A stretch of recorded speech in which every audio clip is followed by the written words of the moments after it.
Mesdames, Messieurs, bonjour. Un plaisir de vous retrouver. L'équipe est déjà au rendez-vous. Vous le savez, aujourd'hui, nous parlons santé.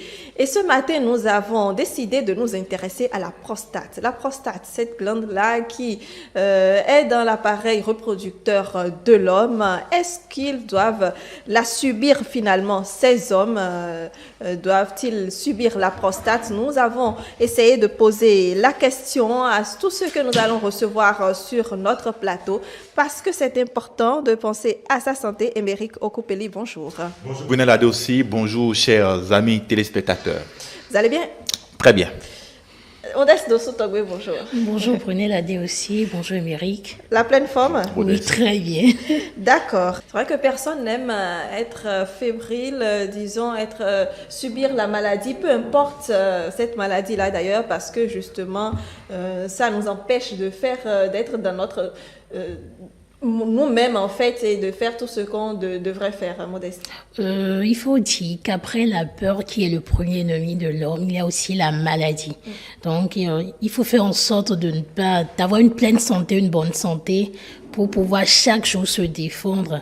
Parce que avec la maladie, vous ne pouvez pas, il y a des choses que vous pouvez pas faire. Vous êtes obligé d'être scotché dans votre lit ou dans un hôpital, par exemple. Et je pense qu'il faut vraiment lutter et prendre soin de soi. Très bien. C'est important. Oui. Et la prostate, justement, c'est le sujet dont on parle. Émeric, alors, qu'est-ce que vous en savez? Il faut dire que quand on parle de la prostate, c'est vrai que quand on entend parler de la prostate, ça fait déjà peur, hein, parce que on a dit que c'est une maladie spécifiquement pour hommes. Mais à travers mes recherches, ce que j'ai compris, j'ai découvert, en réalité, la prostate n'est pas en réalité une maladie. C'est tout à fait normal. Tout homme normal devrait avoir la prostate. Mais le souci, c'est les maladies liées à la prostate. Voilà. Donc, au fil du temps, j'ai découvert que réellement la prostate c'est une maladie réelle, que la maladie de la prostate c'est une maladie dont on peut souffrir en tant qu'homme, et donc il y a quand même des précautions qu'il faut prendre. Et aussi il y a des symptômes annonciateurs de cette maladie là, et donc déjà quand vous avez de ces symptômes là, il faut aller se faire consulter pour réellement savoir s'il s'agit de la maladie de la prostate ou pas. Très bien. Modeste? Alors c'est vrai, on entend souvent, les gens disent souvent qu'il faut pas, quand on tient assez de rapports, quand l'homme tient assez de rapports sexuels, ça développe plus la prostate et la maladie de la prostatite. Et aussi, c'est héréditaire. Et pour la petite recherche, je pense que la prostate, c'est un organe qui est situé en dessous de la vessie. Et au fur et à mesure que l'on prend l'âge, ce qui est sûr, tout homme doit prendre, on ne peut pas vivre éternellement à 15 ans ou à 20 ans. Je pense qu'il faut évoluer. Donc, les maladies viennent en fait avec l'organisme vieilli. Donc, voilà. En tout cas, le médecin est là pour nous en parler tout à l'heure, nous donner assez de détails sur tous ces aspects-là, de quoi il s'agit réellement quand on parle de prostate, les maladies qui y sont liées et comment est-ce qu'il faut l'éviter, le traitement aussi surtout. Et Émeric, vous voulez dire quelque chose? Oui, en fait, ce qu'il faut surtout demander aux médecins, c'est peut-être pour savoir réellement les symptômes. Il faut quand même qu'on sache réellement, quand on a ces genres de symptômes-là, s'il s'agit réellement de la prostate ou bien s'il s'agit d'un semblant de la maladie de prostate. Donc, surtout ça. Et aussi, il faut quand même qu'on sache est-ce que c'est mortel? Est-ce que le traitement est possible aujourd'hui? Parce que vous savez, toute maladie qui peut se traiter, ça au moins amoindrit un peu. Ça donne de l'espoir. Ça donne de l'espoir, voilà. Ça donne de l'espoir. Ça va passer. Ça va passer. Mais si c'est non traitable. On ne peut pas en guérir. On ne peut pas en guérir complètement. Là encore, c'est un autre souci. Donc, il faut quand même qu'on le sache et qu'on prenne surtout nos précautions, parce que j'ai lu quelque part, on dit que quand déjà vous urinez, il y a des gouttes de sang, je ne sais pas si c'est vrai, le médecin aura des caillots de sang. Il faut commencer par...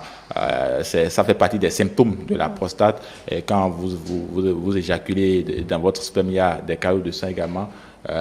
il s'agit de la prostate, donc peut-être le médecin viendra nous confirmer cela ou pas. Donc, de toutes les façons, il faut quand même prendre ses précautions et surtout par rapport à cette maladie, parce que tout homme doit passer par là. Très bien.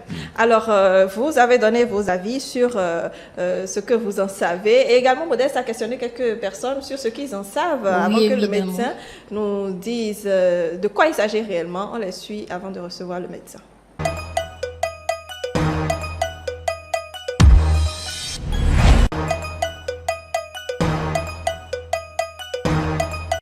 La prostate, je dirais, c'est une mauvaise maladie. Et c'est souvent fréquent pour des personnes âgées, je dirais dans l'intervalle d'âge de 40, 50, 60 et autres. On note beaucoup de difficultés avant de se satisfaire. On a souvent besoin d'uriner 5 fois comme ça dans la nuit avant de se réveiller très tôt le matin. Donc fréquemment quoi. Bon, je dirais c'est quelques symptômes. Je peux noter la forte fréquence sexuelle. Quand tu es habitué à prendre fréquemment les trucs sucrés, vraiment sucrés, ça peut engendrer une maladie pareille. Ce que j'entends souvent concernant la prostate, ça se note chez les personnes qui aiment la fréquentation des sexe, c'est-à-dire les personnes qui aiment trop de sexe. Pour moi, la prostate, c'est une maladie située au niveau des bassins. Concernant les manifestations, pour ce que je connais, celui qui a la prostate a souvent envie d'uriner. C'est de façon répétitive, quoi. Et bon, aussi, je sais que j'entends parler de ça et les gens me disent que c'est une maladie héréditaire. Ce qui peut causer la prostate, il y a l'excès du sexe et parfois il y a ce que nous mangeons.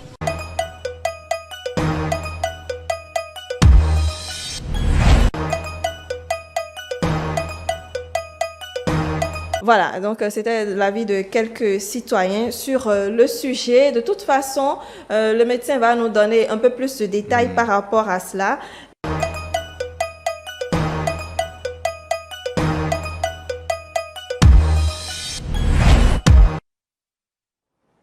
Voilà, nous retrouvons à présent le médecin fidèle sur nos plateaux. Félicien Edou, bonjour.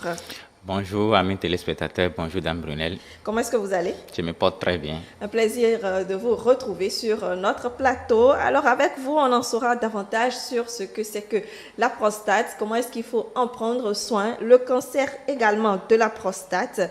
Mais avant, je voudrais quand même d'abord que vous nous donniez peut-être votre avis sur la nouvelle configuration de l'émission. Vous l'avez peut-être un peu suivi depuis le début. Une petite pause pour mieux revoir les choses, si je puis dire. C'est toujours bien de faire des pauses et d'évaluer ce qui est déjà en place pour voir ce qu'il faut améliorer. J'avoue que c'est une bonne chose de revoir un peu la configuration et ça va permettre aussi à des gens qui ont du mal avant à mieux suivre, de bien suivre et de bien se préparer pour une bonne émission. Absolument, toujours pour le plaisir donc de nos amis téléspectateurs. Alors, Félicien Edou, déjà la prostate, qu'est-ce que c'est la prostate? Tout simple. Pour dire de façon simple, la prostate c'est une glande qui, comme toute glande de l'organisme, mais une glande qui fait partie des glandes de l'appareil reproducteur masculin. Si on veut le définir de façon simple, c'est une glande qui fait partie des glandes de l'appareil reproducteur masculin. Très bien. Voilà. Et il sert à quoi en réalité, de manière précise? Parce que fait partie, là, ça veut dire qu'il y a d'autres choses en réalité. Oui, il y a d'autres choses. Oui, la prostate, si on veut parler de son rôle, comme je l'ai dit au départ, ça fait partie des glandes de l'appareil reproducteur mâle. Oui. Ça veut dire que ça a un rôle dans la sexualité de l'homme. De l'homme, oui. Alors, quand l'homme est en activité sexuelle, il arrive au moment où il éjacule. Alors, le liquide qui sort, en fait, c'est le liquide là, c'est la prostate qui le sécrète. Donc, le rôle principal de la prostate est de sécréter le liquide prostatique qui est une constituant du sperme. Le liquide qui constitue le sperme, c'est la prostate qui sécrète. Très bien. Donc, c'est le rôle principal que la prostate a joué dans l'organisme, dans l'appareil reproducteur masculin, c'est de sécréter le liquide prostatique qui est en réalité, qui représente le sperme, une partie du sperme. Oui. Donc, le sperme, c'est le liquide plus les spermatozoïdes qui quittent les testicules pour venir au niveau pendant l'éjaculation. Donc, les spermates vont quitter la testicule pour passer par les conduits différents jusqu'au niveau de la prostate. Et la prostate va sécréter maintenant ces liquides pour se mélanger maintenant pour favoriser le suivi, le déplacement de ces spermatozoïdes qui va sortir pendant l'éjaculation. Voilà son rôle. Très bien. Alors, la prostate, il faut dire que généralement, beaucoup d'hommes, à un moment donné, ont des problèmes au niveau de la prostate. Qu'est-ce qui explique cela? Ou bien, c'est quoi ces problèmes-là? Avant de parler de problèmes au niveau de la prostate, il faut déjà savoir à quel endroit se situe la prostate. La prostate. Comme ça, vous allez comprendre quand on parle de problèmes, quels genre de problèmes on peut avoir. La prostate, c'est une glande qui est en bas de la vessie, c'est-à-dire la poche qui recueille les urines des reins chez l'homme. Oui.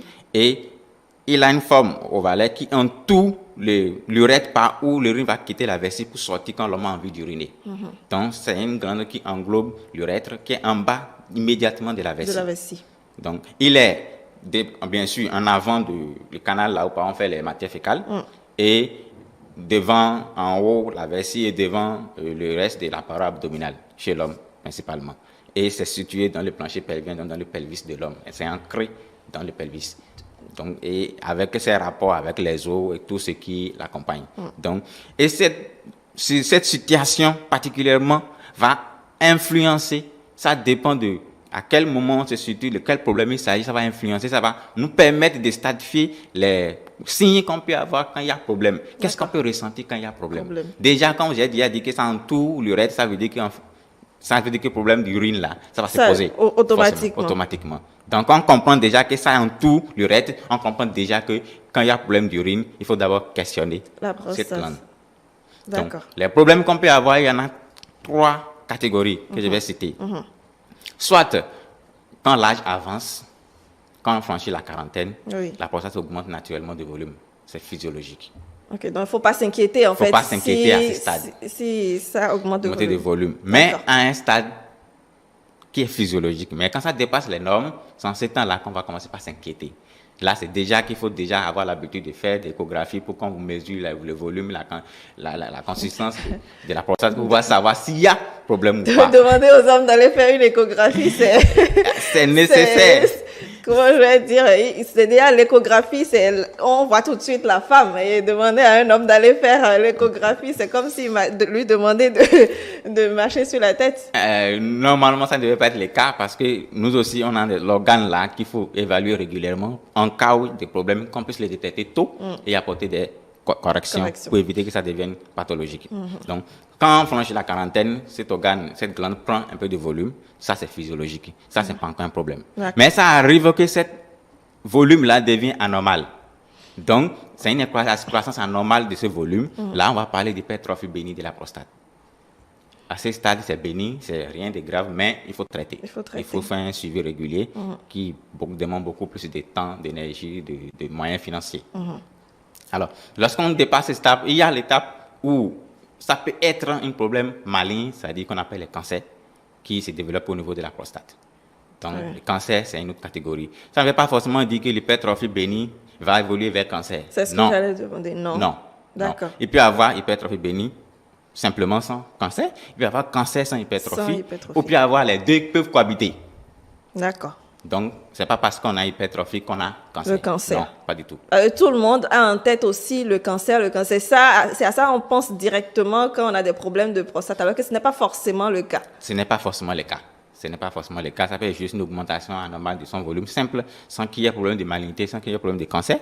Ça peut être aussi que ce soit un cancer simplement qui s'est développé à l'intérieur, sans qu'il y ait forcément une hypertrophie bénigne derrière, ou bien les deux peuvent se développer en même temps. En même temps.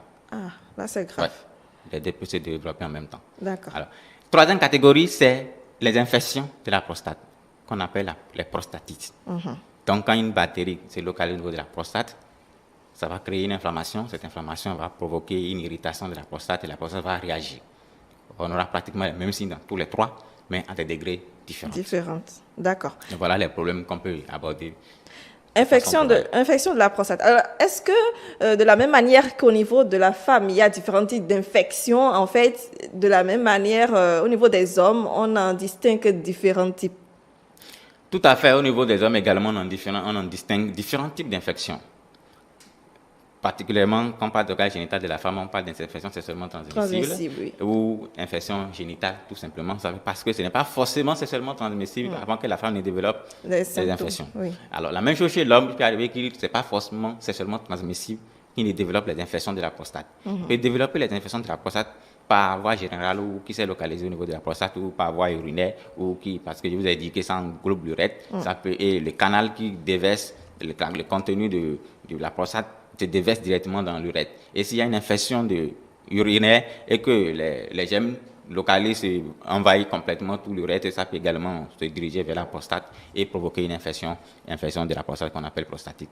Donc, que ce soit la femme, que ce soit l'homme, nous tous on a des infections à différents niveaux, différents types d'infections. Très bien.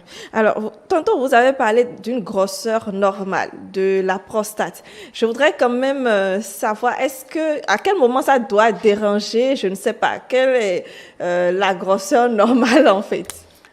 Bon, ça, pour la grosseur, en général, on dit que la prostate pèse environ 20 à 25 grammes.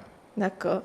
C'est pas grand-chose, mais c'est important ce poids parce que lorsque ce poids va commencer à augmenter, ça va avoir des répercussions sur l'appareil urinaire.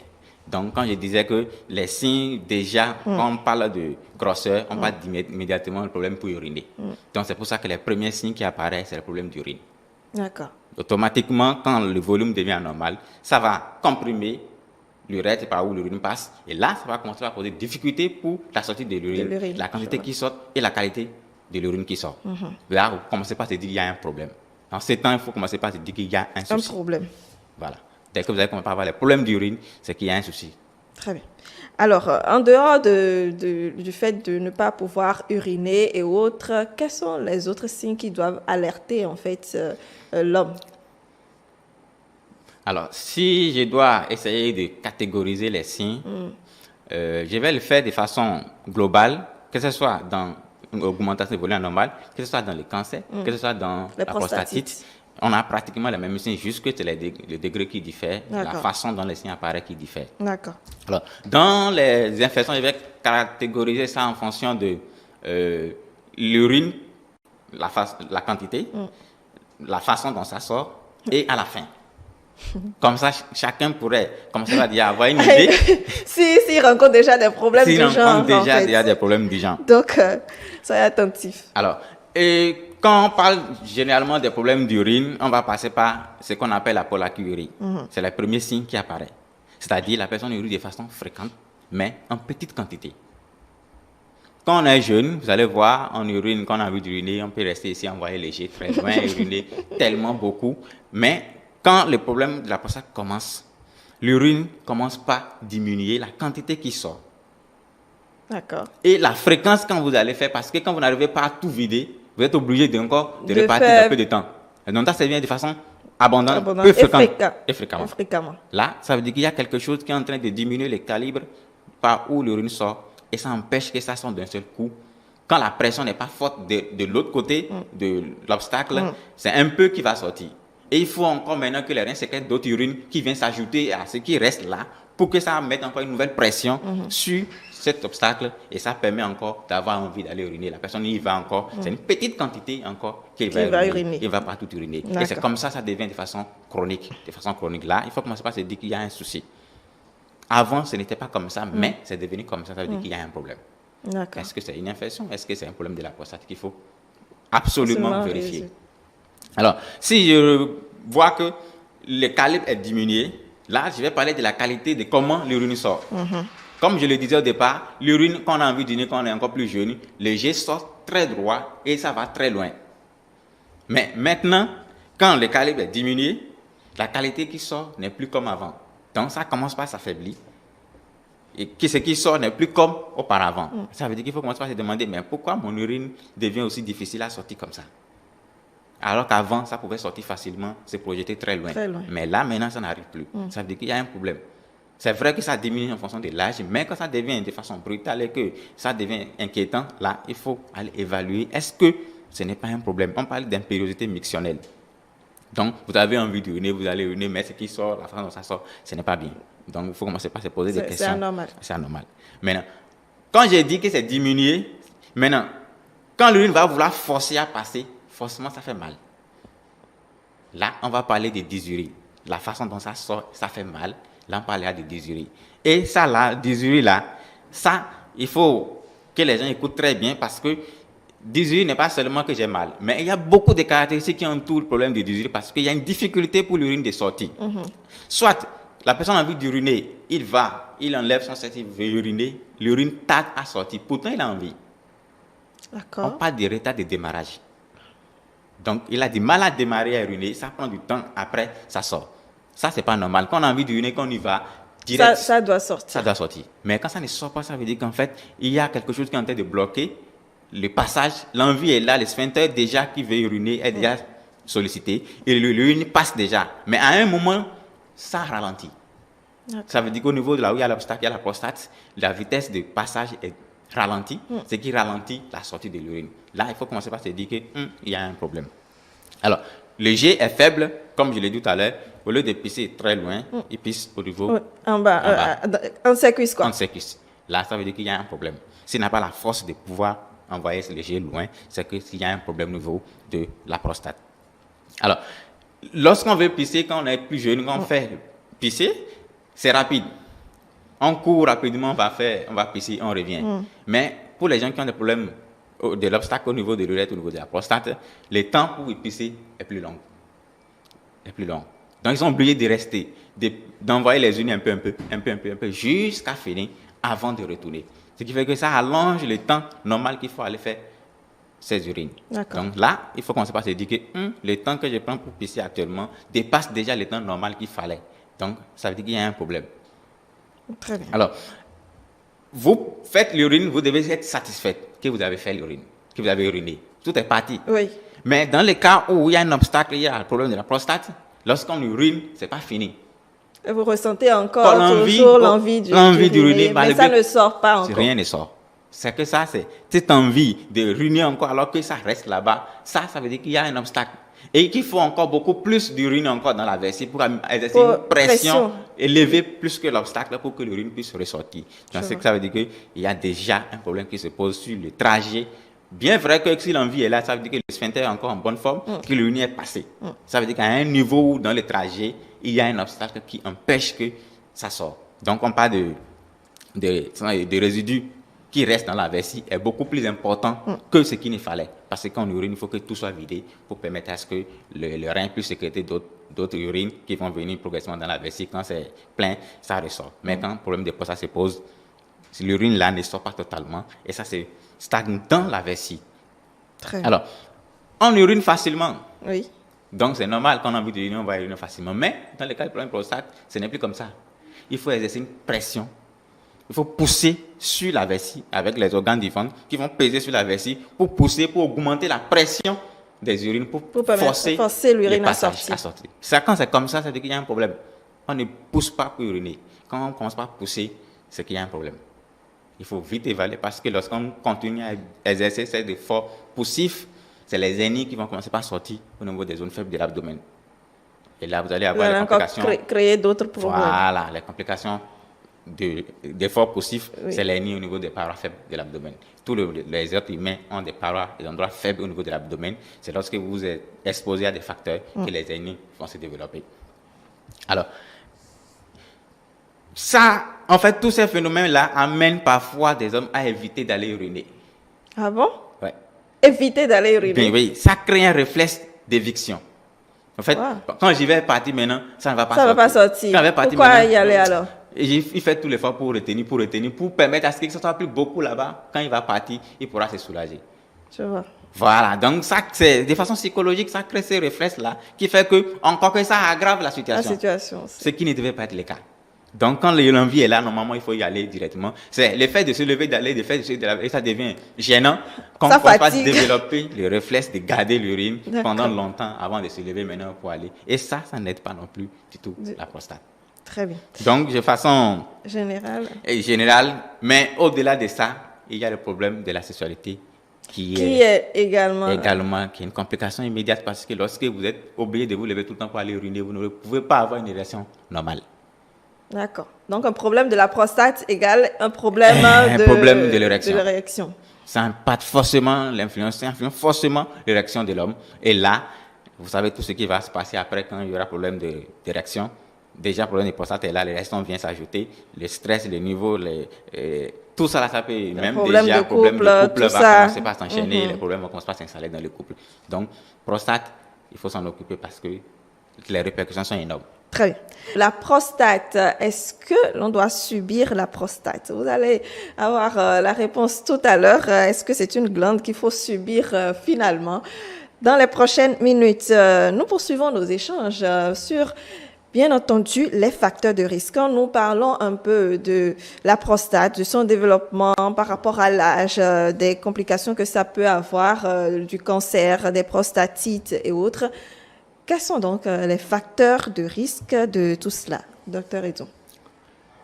Merci. C'est important de revenir sur les facteurs de risque parce que c'est les seules choses qu'on peut facilement modifier, que apporter un changement dans nos habitudes pour éviter que cela apparaisse de façon très tôt. Mais il faut déjà savoir qu'il y a, pour les problèmes d'hypertrophie, les facteurs de risque sont à part. Les cancers également, les facteurs de risque sont à part, même s'il y a une petite corrélation entre l'hypertrophie et le cancer pour les facteurs de risque, mais aussi les prostatites, eux particulièrement, les facteurs de risque sont à part. Alors, si je prends de façon globale le cancer et l'hypertrophie simplement de la prostate, la première chose qu'on incrimine, c'est l'âge. Avant, autrefois, on incrimine les hommes au-delà de 40 ans.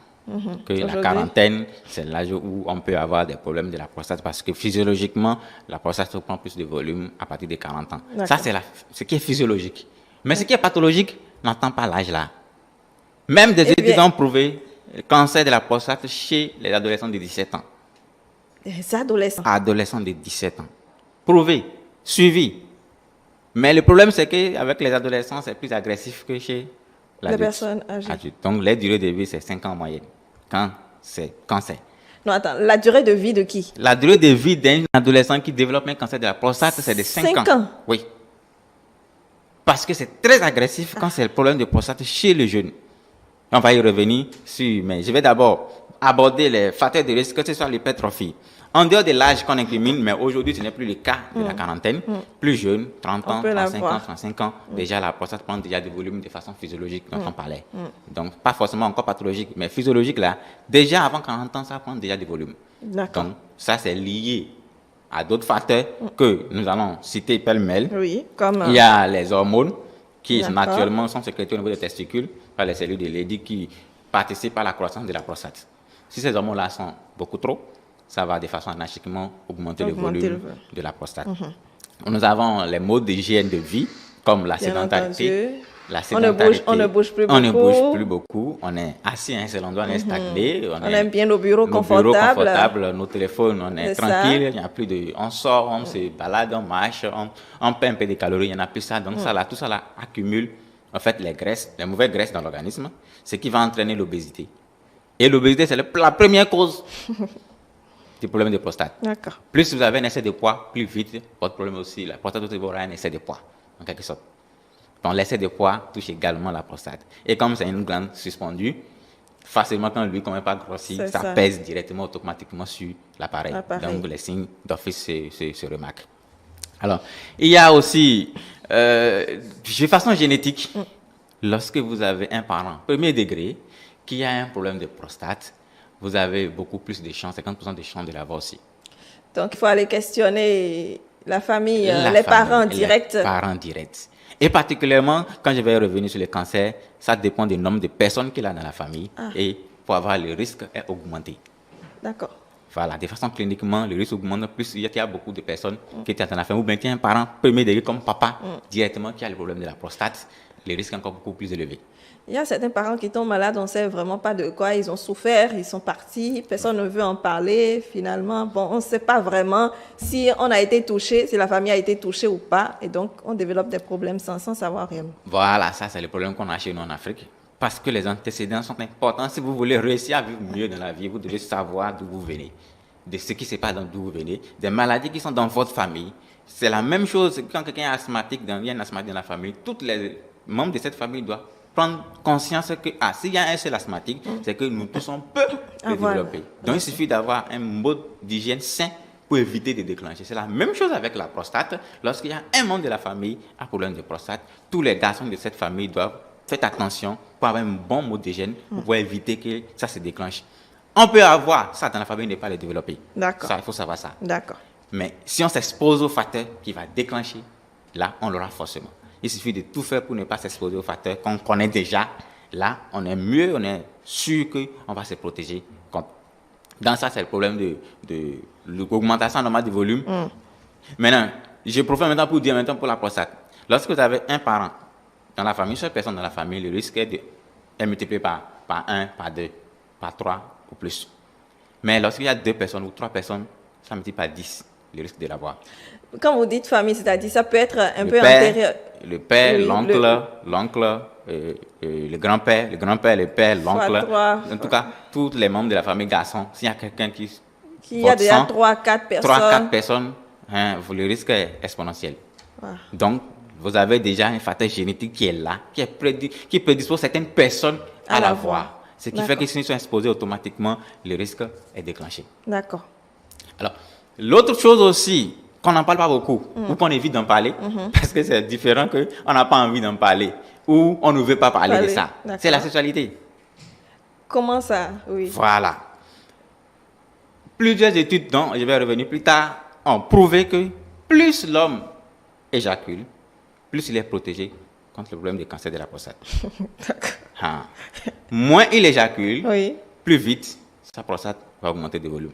Les gens pensaient avant que c'est quand on a trop de rapports sexuels que la plombe augmente. C'est totalement l'inverse.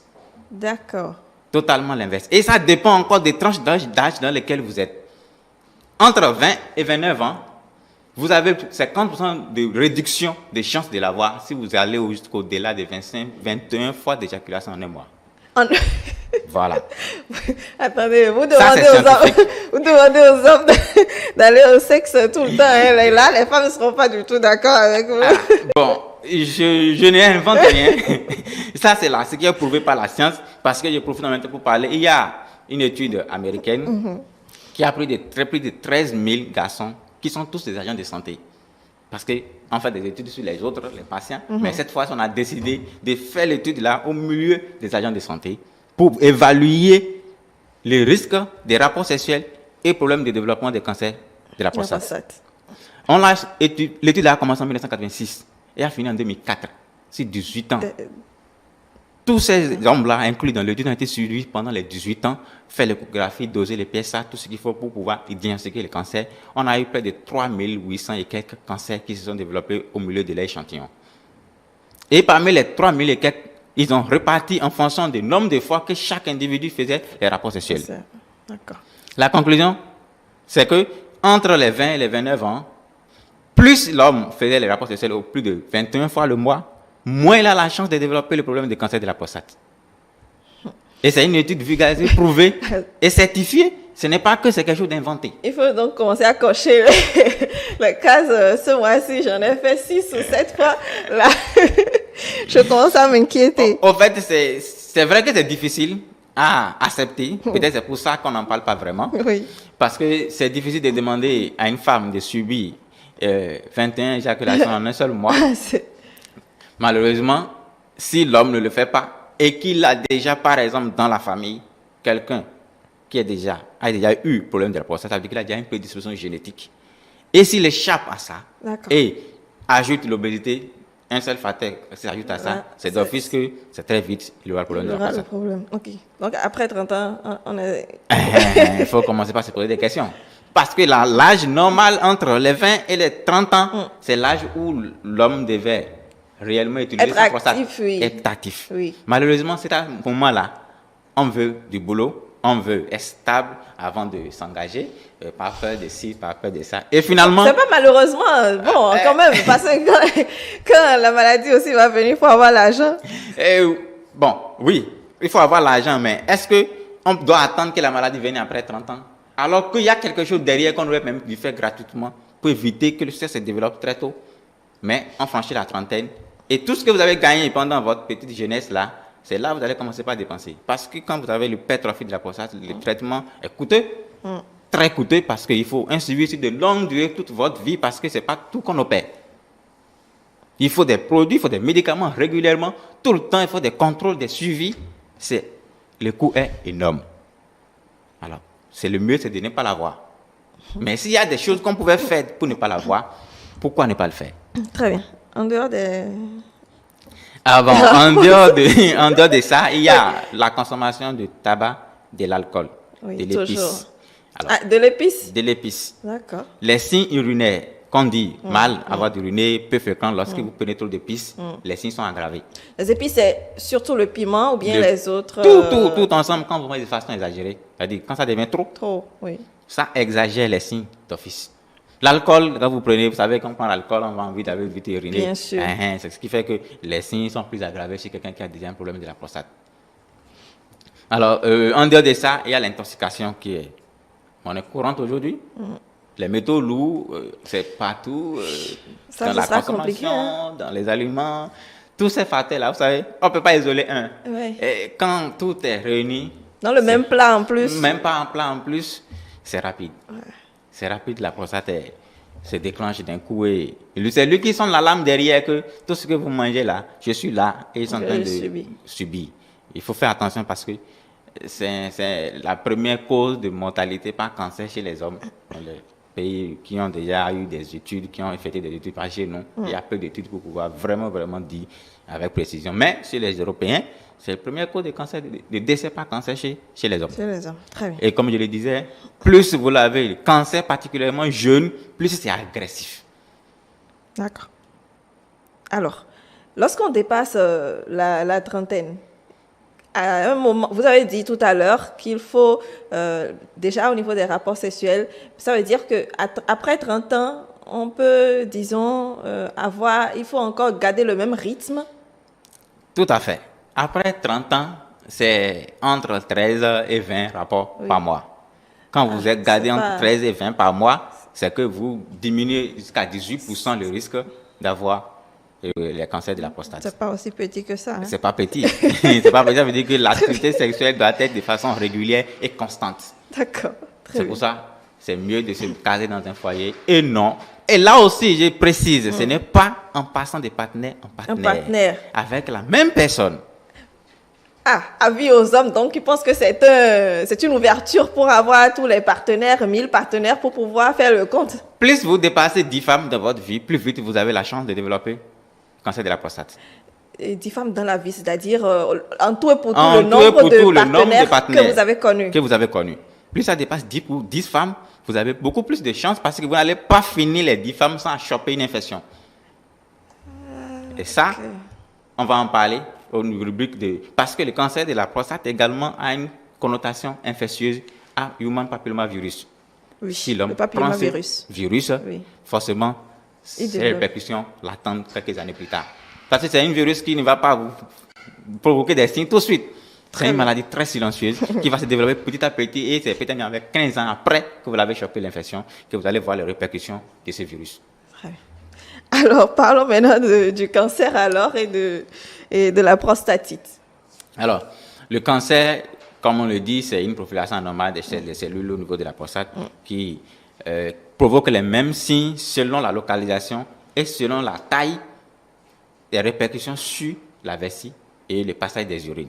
C'est la première chose et c'est par là que tout commence. Le problème de tous les signes que j'ai cités au niveau de l'hypertrophie bénigne, c'est la même chose qui va se passer au niveau des cancers.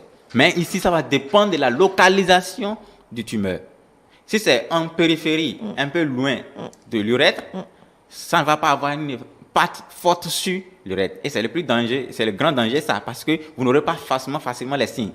C'est quand ça va prendre du volume, grossir, atteindre un volume considérable, que maintenant que ça va avoir des répercussions sur le passage des urines, sans vous commencez par dire qu'il y a un problème. Alors que le cancer a déjà pris le temps de se développer. Mais quand c'est au niveau central, proche de l'urètre, là, une petite boule déjà, ça comprime déjà l'urètre et vous avez immédiatement les signes. Et ça, c'est la particularité avec l'hypertrophie. L'hypertrophie, lui, c'est toute la glande qui prend du volume. Soit au dépend d'un lobe, soit tout qui prend du volume. Alors que le cancer, c'est à un seul endroit ou un ou deux endroits que le nodule va se développer et ça va en dépendre de la taille et de la localisation pour pouvoir provoquer des signes évidents. Alors, lorsque je prends, généralement, que ce soit l'hypertrophie, que ce soit le cancer, plus ça avance, plus ça va faire souffrir la vessie. Parce que c'est lui qui garde les urines. Pour elle, du moins, l'urine doit sortir pour que lui soit toujours en bon état. Et vu que l'urine se stagne à l'intérieur, que tout ne sort pas, et que le rein, lui, en haut, n'a pas reçu les signes de ne pas produire des urines parce que vous mangez, vous buvez, lui produit régulièrement. Ce qui fait que la vessie commence à prendre plus de volume qu'il ne faut. Donc, il va faire des dépôts, il va grossir anormalement, et en grossissant anormalement, les dépôts d'urine qui est là, plus l'urine se stagne là, plus ça commence à former des petits caillots. Bien sûr. Et là, ça va former ce qu'on appelle des calculs vésicales au niveau des reins. D'accord. Et plus ça stagne, plus les caillots là grossissent. Ça peut grossir à la taille même de la tête d'un homme. Ça dépend. Comment ça? Oui, dans la vessie, vous pouvez avoir un gros caillou qui est très gros. Et là, la personne sent peut-être qu'il a gros ventre. En fait, il n'a pas gros ventre. C'est le caillou qui est en train de grossir, qui est en train de pousser ses organes vers le haut. Et là, il a l'impression qu'il fait la belle vie. Non, ce n'est pas la belle vie. Ça veut dire qu'il y a quelque chose derrière. Là, il a toujours les signes. C'est quand ça va devenir total que l'urine ne sortira plus. Parce que le caillou a complètement bloqué le passage de l'urine. Et c'est totalement bloqué. C'est ensuite on va parler d'obstruction complète. Avant, c'était juste un peu qui sortait. Mais quand ça va devenir complet, ça veut dire qu'il y a quelque chose qui se rajoute. Soit la prostate a augmenté trop de volume et ça a complètement bloqué. Ou soit au niveau de la vessie, il y a un gros caillou qui s'est formé et qui est venu bloquer le passage des urines. Au même moment, quand la vessie grossit, vous savez, il y a l'urétère qui monte vers au niveau des reins. La même façon, lui aussi est en train de grossir.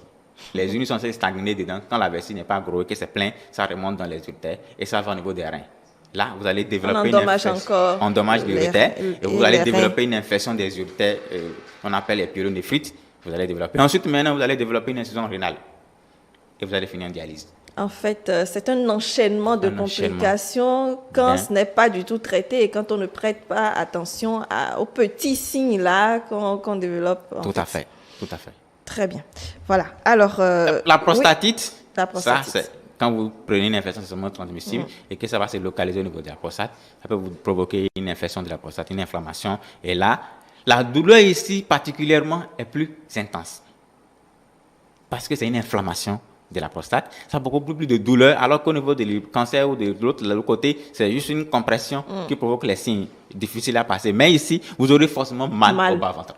Ça, c'est la particularité avec une infection. Parce que c'est une inflammation, ça provoque une douleur intense. Et les autres signes, que ce soit pour la curie, ça devient beaucoup plus fréquent que de l'autre côté, parce que c'est une réaction inflammatoire ici. Les signes sont plus exagérés au niveau de ici. Et ici, particulièrement, les facteurs de risque, c'est que quand vous avez multipartenaire sexuel, vous allez forcément choper une infection. Et là, ça va commencer. C'est clair, quoi. Donc, en même temps, quand ça commence, ça impacte également votre vie sexuelle. Parce qu'il y a une inflammation de la prostate ne jouera plus son rôle normal. Ce qui fait que quand vous allez envie d'uriner ou vous éjaculez, la quantité de sperme qui sort n'est pas bonne. Donc, c'est le premier signe qu'on a une éjaculation avec un volume oligospermie un peu bas. C'est la première chose qu'on commence par se demander, est-ce que ce n'est pas la prostate qui a un problème, le volume qu'il éjacule, qu'il ressort, n'est pas le volume qu'il fallait. C'est-à-dire qu'il a un petit problème. Est-ce que c'est une infection ou est-ce que c'est l'hypertrophie ou bien est-ce que c'est un cancer? D'accord. Alors, tantôt, vous avez dit que le traitement, c'est coûteux, énorme, déjà même pour l'hypertrophie simple. Et quand on parlera de cancer et de prostatite, je me demande, est-ce qu'on peut brosser très rapidement? Bon, le traitement de prostatite n'est pas compliqué. Quand on te dit que c'est une infection, on met l'antibiotique. On sait que c'est les antibiotiques. Les antibiotiques donc qui ça, marchent, ça c'est rapide et tout revient à la normale. Très bien. Quand c'est l'hypertrophie, ça dépend.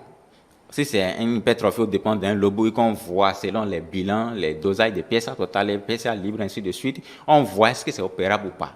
Si ce n'est pas opérable, là, c'est un suivi sur toute la vie de la personne, ce qui reste. Avec des produits, avec des médicaments qui permettent de bloquer les androgènes qui sont toujours sécrétés, qui accroissent le volume de la prostate. On bloque ces androgènes et que ça permet au prostate de garder ce volume et de commencer par réduire petit à petit.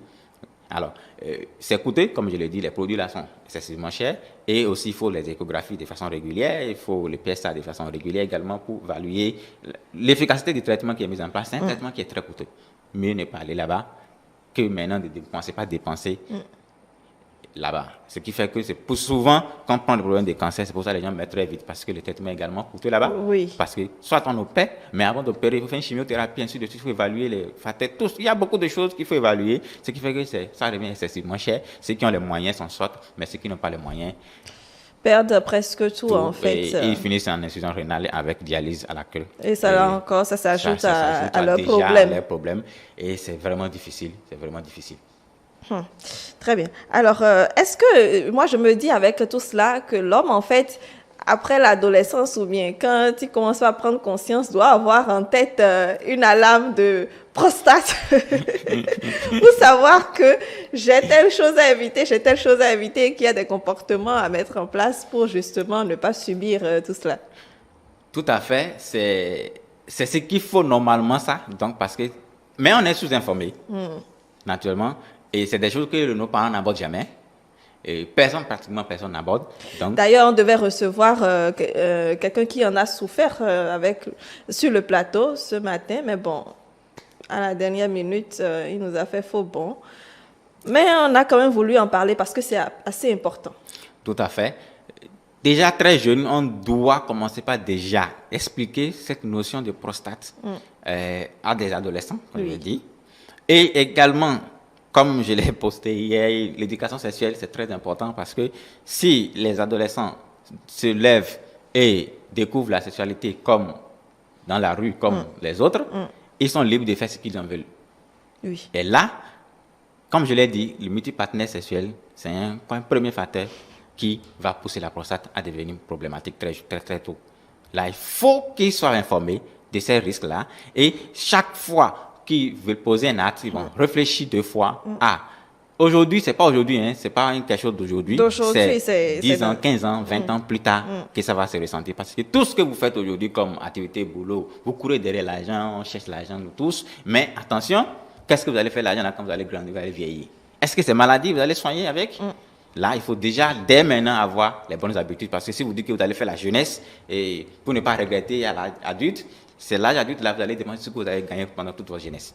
Alors, j'ai quand même une question. Vous avez dit que ça, à partir de 40 ans, il y a certains symptômes qui, de manière physiologique qui commencent déjà à apparaître parfois. Alors, est-ce que pour nos téléspectateurs qui ont déjà dépassé cet âge-là, qui sont dans la cinquantaine, dans la soixantaine, mais qui n'ont pas peut-être encore, disons, développé la maladie, doivent quand même s'inquiéter ou aller faire des analyses ou bien, je ne sais pas, avoir un comportement? Tout à fait. Pour les personnes déjà, je ne vais même pas dire que c'est les gens qui ont déjà franchi la quarantaine, comme je le disais, ce n'est pas seulement la quarantaine qui donne les signes. Qui donne les signes. Très jeune, déjà, on peut déjà voir les signes. Déjà, quand vous avez déjà les signes, à ce stade-là, c'est déjà de consulter un neurologue. Un neurologue qui va évaluer la taille, vous demandez une échographie, on fait l'échographie, on voit la taille de votre prostate. Et s'il est nécessaire, il va vous demander le PSA, parce que dans d'autres pays développés, il y a un système qui est mis en place. Et régulièrement, le PSA est compris dans les bilans systématiques qu'on donne aux jeunes hommes à partir d'une vingtaine d'années. De façon, peut-être une fois tous les 2 ans ou une fois tous les 5 ans, on les dose une fois le PSA total pour voir si tout va bien. Cela permet à chez eux de pouvoir détecter précocement une anomalie au niveau de ces chiffres-là pour dire, attention, mode d'hygiène de vie, avec les corrections des hygiènes de vie, quelques surveillances, et tout rentre dans l'ordre, tout redevient stable. Et c'est quand on ne fait pas ce genre de contrôle, ce genre d'analyse, on fonce tout droit dans le mur. Et c'est plus tard, quand les signes seront totalement en phase complication, malheureusement chez nous, qu'en ces temps-là, on commence par aller consulter. Parce que lorsque vous n'arrivez plus complètement à uriner, c'est en ces temps maintenant que vous venez. Ça veut dire que c'est déjà un stade où et la vessie a déjà pris coup, et l'urétère et les reins également ont déjà pris coup. Très bien. Merci beaucoup, Dr Edouin. Vous restez avec nous. Nous allons recevoir sur le plateau retrouvé, plutôt donc coach sportif Eskil Pozoumen qui est toujours avec nous, en plus des autres rubricards pour la dernière partie, enclencher la dernière partie de notre plateau.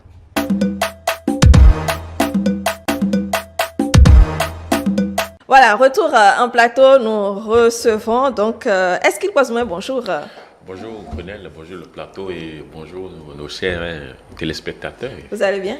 Oh, ça va super bien. Merci. Donc, d'être avec nous sur le plateau, vous êtes coach sportif et bien entendu, Émeric et Modeste nous ont rejoints. Après donc cette discussion avec le médecin Félicien Edou sur la prostate, les problèmes que peuvent avoir donc la prostate au cours de nos années. Bon, je ne veux pas dire non parce que je ne suis pas homme, de vos années.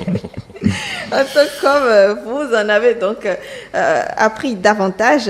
Est-ce vous êtes resté longtemps avec nous déjà, ce problème de la prostate, ces problèmes de la prostate, j'allais dire, est-ce que ça vous interpelle en tant qu'homme? Oui, quand j'entends prostate parfois, ça me fait peur. Oui, parce que je me dis, mais est-ce que ça me viendra un jour? Viendra un jour où je ne pourrai pas jouir. Vous savez de quoi je parle. Alors, je me dis, alors que faut-il faire pour ne pas subir, n'est-ce pas, de cette maladie? Je voudrais faire une petite démarcation. Je ne sais pas si le docteur l'a fait, comme on l'appelle au cours de son développement. C'est-à-dire, c'est par abus de langage qu'on dit prostate. Il y a la maladie même dont on parle ici, c'est le cancer de prostate. C'est une glande, la prostate c'est une glande. Donc il faudrait que nos téléspectateurs puissent faire cette différence-là pour qu'on puisse corriger, n'est-ce pas, ces erreurs. Encore qu'on a parlé de trois choses, de l'hypertrophie, du cancer et des prostatites en fait. Voilà. Donc ce sont des choses bien différentes et qu'il faut devoir séparer pour mieux la Donc prostate. c'est vrai, en tant qu'homme, nous avons, n'est-ce pas, cet organe-là. Maintenant, que faut-il faire pour l'entretenir? Que faut-il faire pour ne pas en souffrir de sitôt? Parce que déjà, à partir de 40 à 45 ans, ça commence par se manifester. Alors, que faut-il faire pour ne pas en souffrir, pour ne pas être victime? Parce qu'un homme qui commence par souffrir, n'est-ce pas, du cancer de prostate, ça veut dire que, attention, vous êtes déjà en ligne rouge. Et en ligne rouge, un homme en ligne rouge, les femmes, vous savez de quoi je parle. Ça veut dire que vous avez déjà des problèmes. D'abord psychologique, parce que quand je me sens incapable de satisfaire ma femme, je dis, vous êtes déjà malade mental. Ça fait que vous êtes deux fois malade. D'abord malade mental, comment on l'appelle? Votre psychologie est atteinte et là, le foyer est en danger. Donc, nous devons, n'est-ce pas, tout faire pour éviter que ça vienne de sitôt.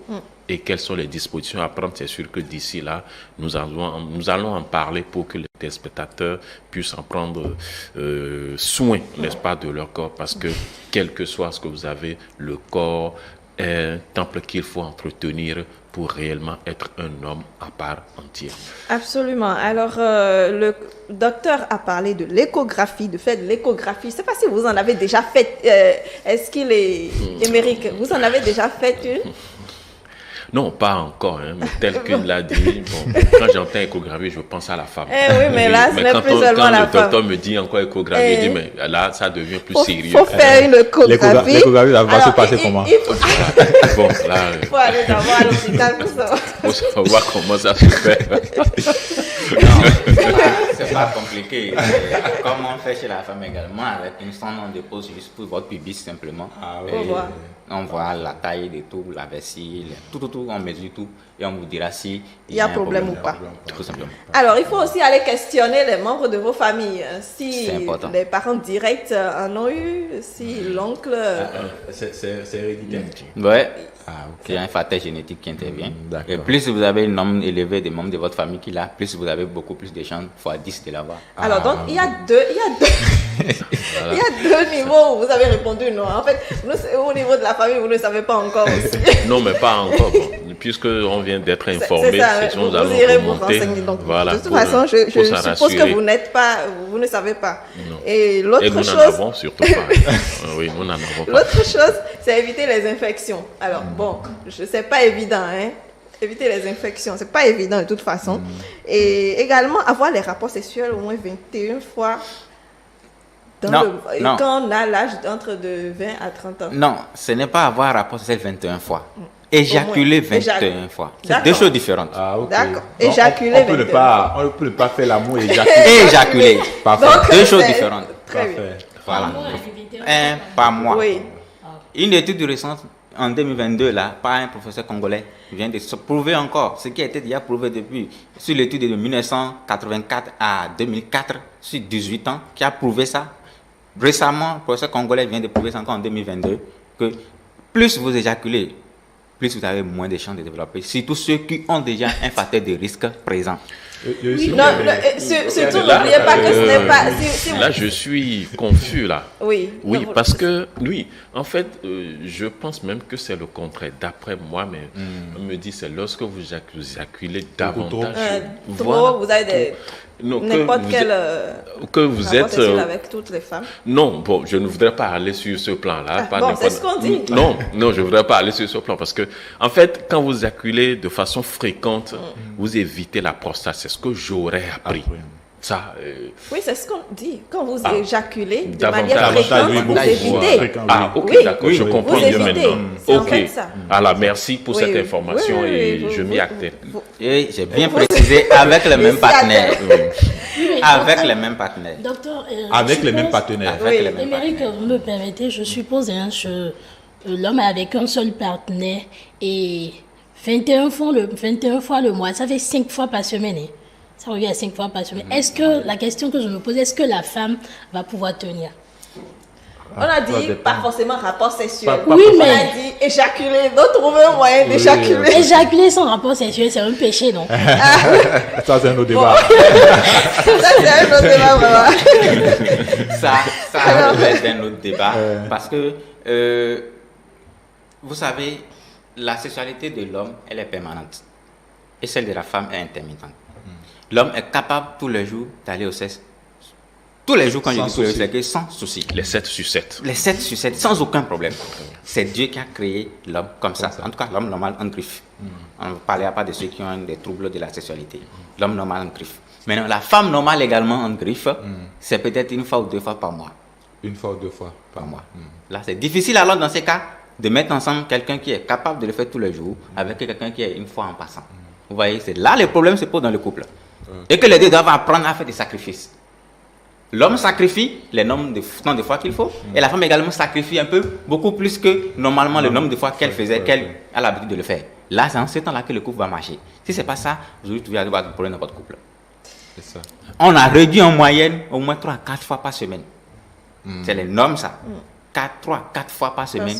Il faut avoir intimité avec votre femme, parce qu'en fait, même le problème de l'hormone d'attachement qui permet d'augmenter, de maintenir l'amour dans le couple, si vous faites moins de rapports sexuels, vous allez avoir une baisse considérable de l'ocytocine et vous allez avoir moins, votre amour que vous avez au départ disparaît en 2 ans en moyenne.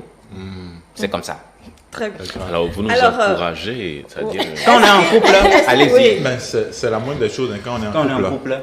Est-ce que vous êtes coach sportif? Nous avons peu de temps. Est-ce que vous êtes coach sportif? Je suis sûre que vous avez des choses à dire à nos téléspectateurs pour se maintenir en forme. Oui, vous savez, j'ai toujours dit, il n'y a aucune maladie qu'on ne pourrait guérir sans l'apport du sport. C'est-à-dire, autrement dit, le sport contribue, n'est-ce pas, à la guérison de beaucoup de maladies. Tension, par exemple, quand vous avez la tension, quand vous souffrez de la tension, quand vous souffrez du diabète, quand vous souffrez, comment on l'appelle, du surpoids, parce que j'ai dit encore, le surpoids aussi, c'est une maladie. Oui, le surpoids, c'est une maladie. Donc, quand vous souffrez de ces petites maladies, le sport contribue efficacement, n'est-ce pas, à la, comment on l'appelle, à la guérison de ces maladies. Pour faire de raison, la prostate, pour ceux qui ont l'habitude de faire la marche, c'est la meilleure façon, n'est-ce pas, de lutter contre la prostate. La marche, oui, la meilleure façon de lutter contre la prostate. Et l'autre chose, le cyclisme, il y a des gens qui sont contre, qui sont réticents. N'est-ce pas, face au cyclisme, c'est-à-dire le vélo de chambre que nous utilisons. Voilà. Il y a une position, il faut savoir se mettre, il faut savoir se positionner sur le vélo pour ne pas abîmer, n'est-ce pas, même les testicules, pour ne pas les abîmer. Donc, il y a une position qu'il faut adopter, une posture qu'il faut adopter sur le vélo pour ne pas, n'est-ce pas, provoquer la prostate. Donc, le sport contribue efficacement, n'est-ce pas, à la guérison ou à l'entretien, n'est-ce pas. En dehors de ça, il y a, n'est-ce pas, des aliments que nous devons consommer.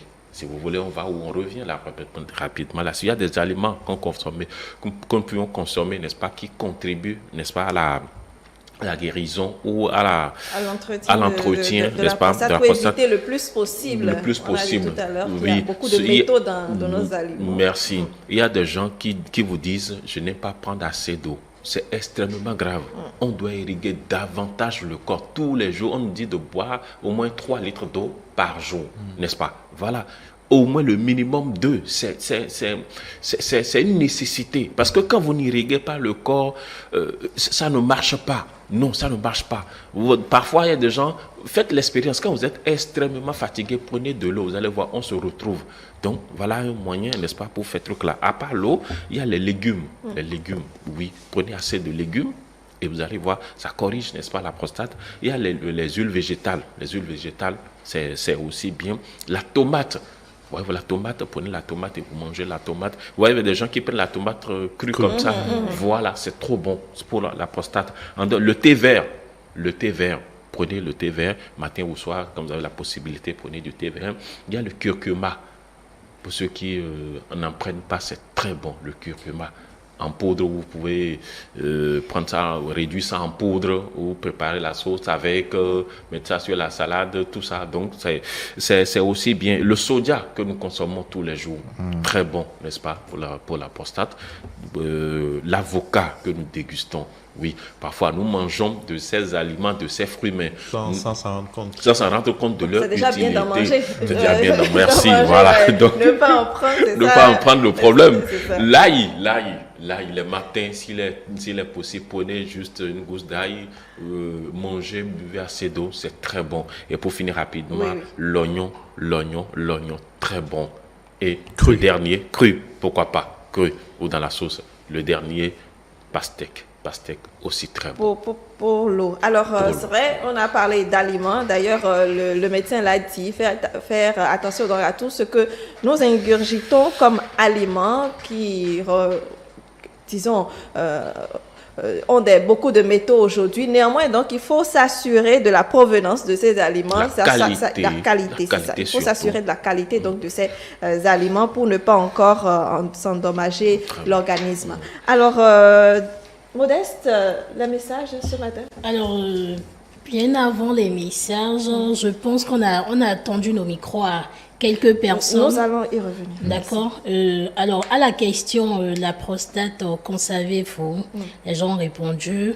Pour moi, le cancer de la prostate, c'est une maladie qui survient avec le vieillissement et la multiplication désordonnée des cellules de l'organisme. Bonjour le plateau. Pour répondre à votre question, la prostate, c'est un organe masculin qui joue un rôle fondamental dans la miction et l'éjaculation. On peut avoir une infection de la prostate, la prostatite. La prostate peut grossir avec l'âge et former une tumeur ou une tumeur bénigne ou une tumeur maligne, c'est-à-dire le cancer. Alors, à l'époque de nos parents, il n'y avait pas ces genres de maladies. Pourquoi? Aujourd'hui, nous en avons assez. Bref, nous mangeons des produits assez chimiques et toxiques. Alors, bonsoir le plateau. Ça, c'est un message de Irano depuis le Cameroun. Il dit la prostate, c'est une maladie qui présente plusieurs phases. Donc, le plus courant est le cancer. D'accord. Revenons à l'essentiel. Cette maladie peut être transmise par les chaînes ou par les billets d'une bactérie. Michel qui dit la prostate est une maladie des hommes. Il n'y a que les hommes qui en souffrent. Tous les hommes ont la prostate, tous sans exception. Ils n'en savent rien jusqu'à ce que ça se déclenche. Alors, un dernier message, voilà. La prostate peut être provoquée par la masturbation, une activité sexuelle exagérée, le fait de maintenir fréquemment l'urine pendant un bon moment quand l'envie d'uriner nous prend. Très bien. Alors, il y a deux éléments sur lesquels je voudrais bien la réaction du médecin. Déjà, au temps de nos grands-parents, il n'y en avait pas. Vrai ou faux? C'est une affirmation gratuite, sans preuve. Parce que nos parents n'avaient pas une science qui les permet d'évaluer. Les parents meurent, on ne sait pas de quoi ils sont morts, et on les enterre, on passe à autre chose. Mais on ne sait pas réellement de quoi ils ont souffert, de quel problème, parce que c'est même après moi, j'ai découvert beaucoup de choses quand je suis venu en médecine, dans ma famille, que c'était cette chose-là que l'autre oncle avait ou tes grands-pères avaient. C'est ça, en fait, le problème. On n'a pas une base de données qui permet d'évaluer s'il y en avait ou il n'y en avait pas. Vous savez, quand je parlais de... Quelqu'un a mis dans le message que c'est une maladie qui vient quand la vieillesse, en vieillissant, ce qui n'est pas vrai, parce que autrefois, les gens se contentaient d'étudier le problème de la prostate chez les gens de 40 ans, en oubliant derrière ceux qui étaient plus jeunes. Donc, on te disait que normalement, il ne devrait pas y en avoir. Alors que, quand on a fait une marche arrière pour évaluer, jusqu'à 17 ans, on a cancer de la prostate. À 17 ans. Très bien. Les rapports sexuels exagérés, on a dit non, c'est plutôt pour maintenir la forme, pour éviter le plus possible aussi de ne pas en avoir. La masturbation. Ça, c'est un autre sujet. Que quand on va rentrer dedans, peut-être on va frustrer les religieux. Que ce soit dans le but d'éjaculer, que ce soit le but de se donner du plaisir, c'est l'abus de tout qui nuit à la santé. Très bien. Merci, docteur. La pensée de ce matin, Modeste? Alors, la pensée de ce matin est celle-ci. La vie m'a appris qu'il y a deux choses dont on peut se passer.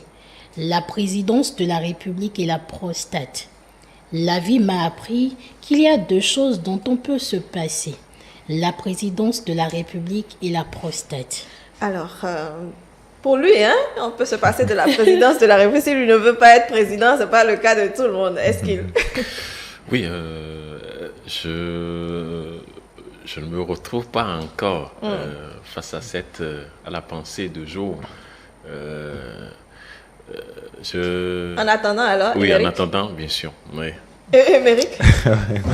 Bon, moi, c'est pas dans réellement dans quelle intention était l'auteur de la pensée. Il dit que s'il devait se passer de quelque chose, c'est soit la présidence de la République et puis la prostate, je ne sais pas. Ce que moi je peux dire par rapport à cela, c'est juste pour dire que bon, quand vous souffrez de la maladie de la prostate, c'est vrai que peut-être que je n'ai pas eu encore l'occasion de demander au docteur si c'est mortel. Mais de toute façon, toute maladie nous cause toujours de dommages. Donc je pense que personne ne voudrait quand même souffrir d'un mal. Ce n'est pas ce qu'on se souhaite, ce n'est pas ce qu'on souhaite quand on est encore en vie. Donc je pense que bon, plus ou moins c'est l'esprit dans lequel est l'auteur. Docteur, vous y comprenez?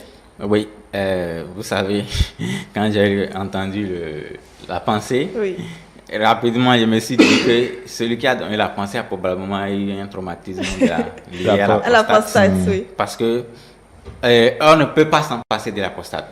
Ça oui, va, de la glande. De la glande, on ne peut pas s'en passer. Oui. Dire que je peux m'en passer pour lui parce qu'il a été traumatisé probablement, je ne sais pas. Mais dire qu'on peut s'en passer, de la maladie. De la présidence, c'est bon. Mais de la prostate, non. Mais de la maladie de la prostate. D'accord. Oui. Mais de la prostate, on ne peut pas parce que j'ai dit tout à l'heure que c'est une glande de l'appareil reproducteur mâle. Et si vous n'avez pas cette prostate, vous n'allez pas éjaculer. Si vous n'éjaculez pas, vous ne pouvez pas reproduire. Sauf ceux qui ont les moyens, qu'on peut aller prélever directement et faire fécondation in vitro. Ce n'est pas donné à tout le monde. Très bien. Est-ce qu'il s'est retrouvé un peu? Oui. Très rapidement alors, parce que là, nous sommes à la bourse. Oui, en fait, ce n'est pas une obligation d'être président. Mais c'est une obligation, comment on l'appelle, naturelle, si je peux m'exprimer en ces termes, qu'un homme souffre, n'est-ce pas, de la prostate. Vous n'allez pas vous en passer, ce n'est pas possible.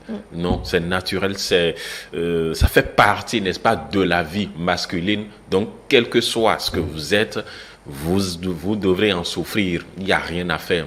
La présidence n'est pas obligée. Oui, vous n'êtes pas obligé d'être président. Merci. Dans votre coin, Modeste. vous êtes toujours heureux.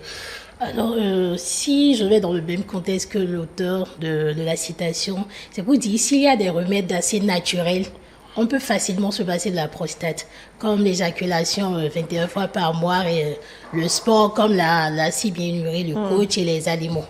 Donc, c'est dans cette pensée que l'auteur se retrouvait. Très bien. Et l'auteur, il s'agit de qui? Alors, l'auteur, c'est Georges Clemenceau, dit le tigre. Il est né le 28 septembre 1841 à Melun. Il est mort le 24 novembre 1929. Alors, vous allez bien entendu, vous allez vous demander pourquoi le tir. Il a été nommé ministre de l'Intérieur en mars 1906, surnommé le Tigre, et se désignant lui-même comme le premier flic en France. Il réprime durement les grèves, ce qui l'éloigne des socialistes et met terme à des querelles des éventés. À la fin des années 1906, il devient président du Conseil, fonction qu'il occupe pendant près de 3 ans et qu'il cumule avec celle de ministre de l'Intérieur. Très bien. Merci bien à vous pour ces recherches-là. L'humour, avant de passer à autre chose, au quiz, à ma rubrique préférée. Moment fatidique. Allez-y. L'humour, pour la première image, nous avons notre confrère journaliste qui tend son micro et qui dit « Si je vous dis prostate ». Alors, il tend son micro bien évidemment à un couple. La femme dit « Ça craint ». Alors l'homme dit, c'est un truc de vieux. Pour dire que ce n'est pas pour les jeunes. Ils sont encore jeunes. Ils sont encore jeunes. Ne vous inquiétez pas. Je pense que... Est-ce qu'il et Émeric, en quittant ce plateau, doivent aller faire les analyses pour se rassurer. Et nos téléspectateurs aussi. Hein. Alors, notre deuxième image, le mois de novembre, c'est le mois du cancer de la prostate. Alors, le médecin qui dit, c'est novembre, mon petit monsieur. Et à lui de répondre, et il n'est plus dans sa peau. Il dit, c'est vraiment obligatoire de le faire. Parce qu'il se demande, et si jamais j'avais cette prostate, on me disait que j'avais cette prostate. En fait, il devait aller faire le dépistage. Voilà, le dépistage, bien entendu. Alors, on est toujours dans un centre, dans une clinique, et... il y avait assez de personnes, assez d'hommes pour l'examen de la prostate. Et le médecin soit dit, allez le suivant. Tout le monde, personne ne veut se lever pour l'examen. Donc il n'y a plus de suivant. Il n'y a plus de suivant. D'accord. Alors un tout dernier pour finir. Le médecin qui dit, vous n'avez pas éjaculé vous n'avez pas éjaculé depuis un certain temps, n'est-ce pas? Et là, on voit l'image et le scan. L'image, on a les spermatozoïdes. C'est des crapauds. Et les spermatozoïdes de quelqu'un qui éjacule fréquemment et les spermatozoïdes de quelqu'un qui n'éjacule pas. Et là, ça ressemble vraiment à des crapauds. Donc, ça endommage vraiment l'organe de l'homme. Bon, en tout cas, ce n'est pas vrai. Allez faire les analyses pour vous rassurer que vous êtes en pleine forme, peu importe l'âge que vous avez actuellement, si vous êtes homme et que vous nous suivez. Dans les dépistages, parce qu'il y a un examen clinique et biologie, l'échographie, c'est le toucher rétal. C'est le toucher rétal là qui fait peur aux garçons pour aller dire qu'on va aller dépister sa prostate. C'est pour ça que personne ne veut aller faire le dépistage. Très bien. Merci. Alors, à présent, un mot quand même pour conclure. Je vais dire nos échanges sur la prostate parce que nous allons entamer la culture générale. Est-ce qu'on doit subir la prostate, docteur? On a la prostate, on vit avec la prostate, mais les problèmes de la prostate, on peut l'éviter, tout simplement. Très bien. Est-ce qu'il? Oui, on peut l'éviter par la prise, n'est-ce pas, de conscience qui voudrait dire la marche, le sport que nous devons faire 3 ou 4 fois par semaine et l'alimentation contrôlée, beaucoup pour notre alimentation. Voilà deux mesures. Merci. Émeric? Je pense que l'essentiel a été dit par le médecin, par Est-ce-qu'il également, donc il nous revient à nous en tant qu'hommes de prendre nos précautions, surtout pour éviter ce mal-là, parce que c'est vrai, on a dit que la prostate c'est tout à fait normal, mais la maladie liée à la prostate c'est ça qui est un peu grave, donc il vaut mieux prendre ses précautions et le plus tôt possible, éviter surtout les causes de cette maladie pour ne pas la subir. Merci beaucoup. Modeste. Alors, éviter cette maladie, je vais quand même parler. Éviter cette maladie, et ça passe aussi par la femme, parce qu'il ne faut pas oublier qu'on est un facteur indispensable dans cette lutte. Merci beaucoup. Alors, je vous avais dit de préparer ou bien de réviser les capitales africaines. Teste ta culture.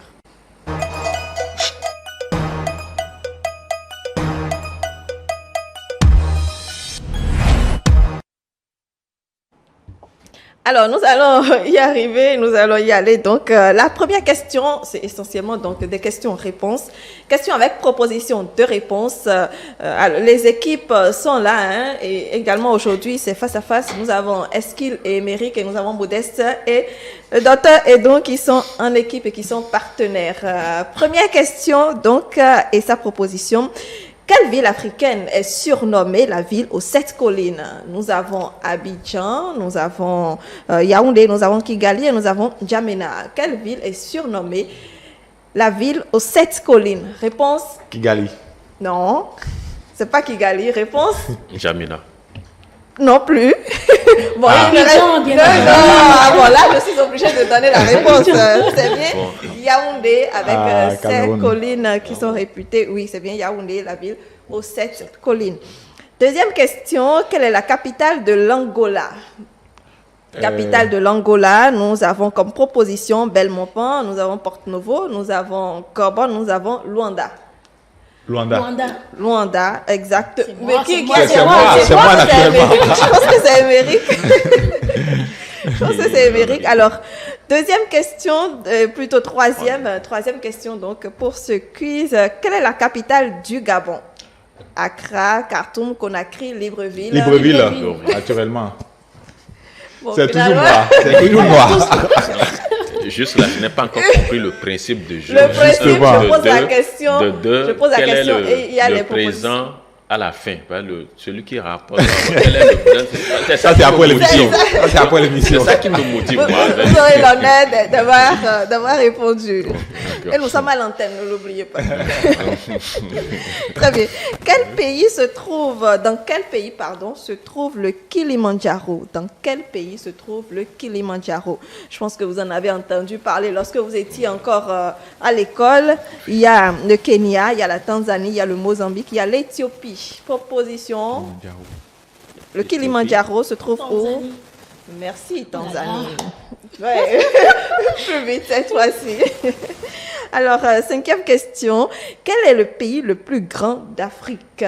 Nous avons comme proposition le Congo, l'Afrique du Sud, l'Algérie, le Soudan. Non. L'Algérie. Merci, l'Algérie, Oui. qui est le pays le plus grand. Ou bien est-ce qu'il...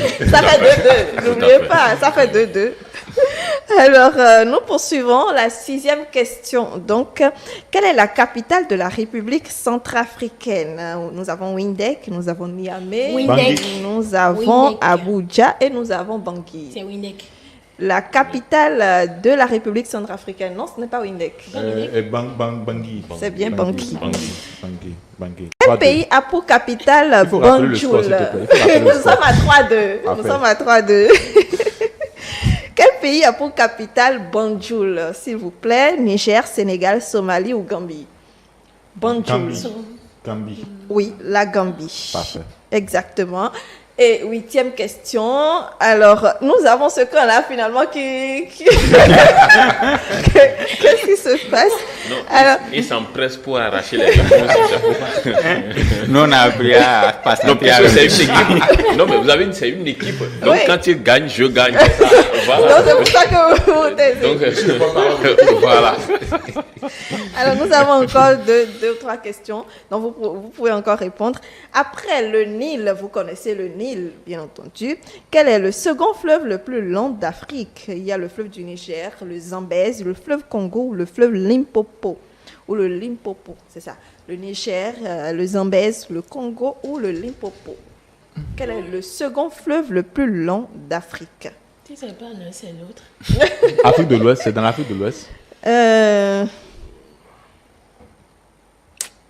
Proposez. C'est le Niger. Non, c'est pas le Niger, non.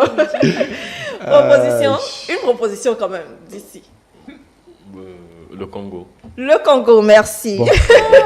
Le pot nous revient. N'est-ce pas? Merci. Alors, 9e question. Quel pays donc a pour capitale Tripoli, l'Érythrée, le Togo, la Libye, le Maputo? Tripoli se trouve dans quel pays? Tripoli se trouve dans quel pays? Les propositions sont affichées. Nous avons L'Érythrée, le Togo, la Non, Libye, c'est la- le Maputo. Proposition? Mapoto. Non. Proposition? Libye? C'est la Libye. Merci. Il ne peut pas avoir deux réponses dans le... Mais proposez. Proposition. Et dixième question. Rappelez Quel souvent pays- le score, c'est Oui. important. Là, nous sommes à 5, je pensais. 5-2. 5-2, oui. Ouais, parfait. Et dans quel pays se trouve, ou plutôt quel pays n'est pas traversé? Quel est le pays qui n'est pas traversé par le Zambèze? Le Zambèze qui est un fleuve. Quel est ce pays-là qui n'est pas traversé par le Zambèze? Il y a L'Angola. l'Angola, il y a la Zambie, il y a le Zimbabwe et il y a le Soudan. L'Angola. Non. La Zambie. Non. Le Soudan. Si c'est pas C'est pas le Jean, c'est Soudan. Jacques. Et si je disais non? C'est le Soudan. Bon, la question C'est est... bien le Soudan, ça fait 5-4, c'est le Soudan, exactement. Merci à vous, c'était très très enrichissant. En tout cas, Vous avez fait un sachez- constat? Il faut se préparer. Mon pour équipe ça. remporte toujours le quiz. pour l'instant, on vient de démarrer. Alors, ce sera donc ainsi que nous allons toujours clôturer notre plateau avec Test ta culture, ce moment de questions-réponses pour vous permettre de faire un remue-ménage de tout ce que vous saviez sur la culture générale. Merci infiniment à vous qui avez apporté votre savoir-faire à cette discussion sur la prostate. Docteur Edou, un mot pour finir. Un mot pour finir. La prostate, c'est une glande nécessaire pour l'homme et son entretien est très important pour éviter les maladies de la prostate à la longue. Et est-ce qu'il? Oui, il faut tout faire pour être un homme à part entière et jouer son rôle, n'est-ce pas, d'homme. Tout ça, ça dépend de notre qualité, de la qualité de vie que nous menons. Il faut manger sain, un peu de sport, être positif et je suis sûr que vous aurez une vie bien longue et bien organisée. Merci. Merci. Est-ce qu'il est Émeric? Déjà, il faut dire que quand vous ressentez les symptômes de la maladie de la prostate, comme l'a énuméré tout à l'heure le médecin, il faut déjà faire recours, il faut avoir le réflexe de faire recours à un médecin pour consultation et pour qu'on vous diagnostique par rapport à cela. Donc, le mal existe, il faut prendre ses précautions pour pouvoir l'éviter. Modeste? Alors, le premier ennemi de l'homme, c'est la maladie. Donc, prenez vraiment soin de vous et la santé avant tout, et la santé avant l'argent et la santé avant les autres choses. Merci beaucoup à vous, amis téléspectateurs. Je vous invite tout simplement à faire attention à la grosseur de votre prostate. Cela vous indiquera s'il y a problème ou pas. Allez tout de suite consulter pour savoir si vous avez le cancer ou encore juste une hypertrophie. Et faites attention également aux infections que vous avez également au niveau de la prostate. Et s'il vous plaît, allez faire le dépistage, peu importe l'âge que vous avez. N'attendez pas d'avoir 40 ans, 50 ans en pensant que c'est une maladie de vieux. Allez faire le dépistage pour vous assurer, pour vous rassurer que vous êtes toujours en parfaite santé. Mesdames, Messieurs, c'est ainsi que prend fin ce plateau. Merci à vous toujours pour votre fidélité. Docteur Félicien Edou, est-ce qu'il pose main? Émeric Okupeli et Modeste Dossou Togbe, on se retrouve demain.